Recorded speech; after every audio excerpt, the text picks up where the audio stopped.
गोगाजी महाराज, जिन्हें गोगा पीर या जाहिरवीर भी कहा जाता है, राजस्थान के महान योद्धा और लोक देवता थे।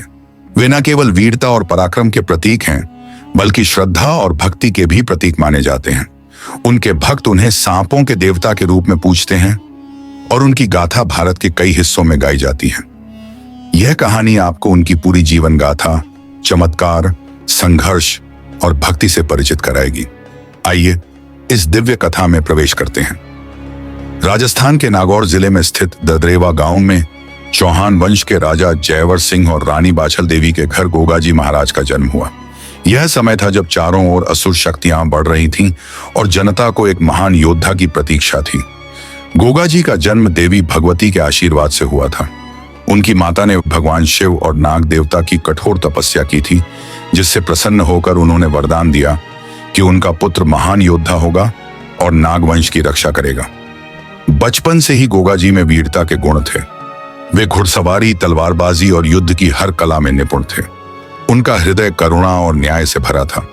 गांव के लोग उन्हें संकट मोचक मानने लगे। गोगाजी बचपन से ही एक आध्यात्मिक प्रवृत्ति के थे। उन्होंने घोर तपस्या की और सांपों के देवता नाग देवता का आशीर्वाद प्राप्त किया। नागलोक के राजा ने उन्हें वरदान दिया कि वे सर्पों के संरक्षक बनेंगे और जहां भी सांपों की समस्या होगी, वहां उनकी कृपा से कोई नुकसान नहीं होगा। उनकी तपस्या इतनी प्रबल थी कि वे सिद्ध पुरुष बन गए और उनकी शक्तियां असाधारण हो गई। वे संकट के समय प्रकट होते और अपने भक्तों की रक्षा करते।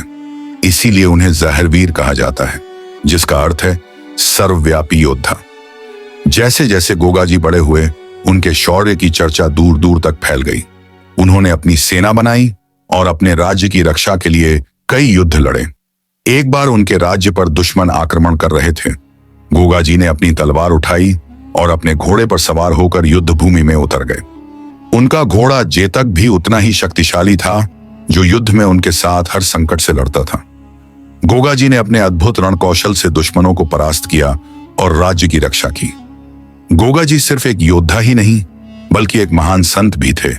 उन्होंने लोगों को न्याय और सच्चाई का मार्ग दिखाया। उनके आशीर्वाद से बीमार ठीक हो जाते और परेशानियों का समाधान हो जाता। उनकी लोक सेवा को देखकर लोग उन्हें देवता मानने लगे और उनकी पूजा करने लगे। गोगाजी ने किसी भी जाति, धर्म या संप्रदाय का भेदभाव नहीं किया। वे सभी के लिए समान थे। जब गोगाजी अपने जीवन के अंतिम चरण में थे, तब एक बार उन्हें अपनी धरती की रक्षा के लिए अंतिम युद्ध लड़ना पड़ा। यह युद्ध इतना भीषण था कि हर दिशा में रक्त की नदियां बह रही थीं। गोगाजी ने वीरता से लड़ाई लड़ी, लेकिन अंततः उन्हें स्वर्गलोक जाने का बुलावा आ गया। युद्ध भूमि में उन्होंने अपने अंतिम श्वास लिए और कहा, मैं हमेशा अपने भक्तों के साथ रहूंगा। जो भी श्रद्धा से मेरा नाम लेगा, उसकी रक्षा होगी। इसके बाद उन्होंने समाधि ले ली और उसी स्थान पर उनका मंदिर बना दिया गया, जो आज भी लाखों श्रद्धालुओं की आस्था का केंद्र है। गोगाजी महाराज की समाधि राजस्थान के हनुमानगढ़ जिले के गोगामेड़ी में स्थित है। हर साल यहाँ भव्य मेला लगता है, जहाँ दूर दूर से भक्त दर्शन के लिए आते हैं।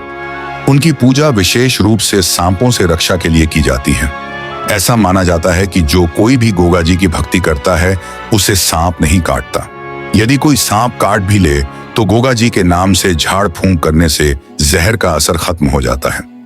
उनकी प्रमुख मान्यता इस प्रकार है, गोगा पीर का नाम जो लेवे तसे नान नाग नागिन। सांपों के देवता होने के कारण किसान विशेष रूप से उनकी पूजा करते हैं। मुसलमान भी उन्हें गोगा पीर के रूप में मानते हैं और उनकी दरगाह पर चादर चढ़ाते हैं। गोगाजी महाराज सिर्फ एक वीर योद्धा ही नहीं, बल्कि सच्चाई, वीरता और भक्ति के प्रतीक हैं। उनकी कथा हमें सिखाती है कि निडर होकर अन्याय से लड़ना चाहिए और धर्म तथा सत्य के मार्ग पर चलना चाहिए। आज भी गोगाजी के भक्त उन्हें याद करते हैं और उनकी कृपा से अपना जीवन सुखमय बनाते हैं। उनकी गाथा हमेशा जीवित रहेगी और आने वाली पीढ़ियां उनसे प्रेरणा लेती रहेंगी। जय गोगाजी महाराज। ये क्या, आपने अभी तक पूरी कहानी देख ली और अब तक लाइक और सब्सक्राइब नहीं किया?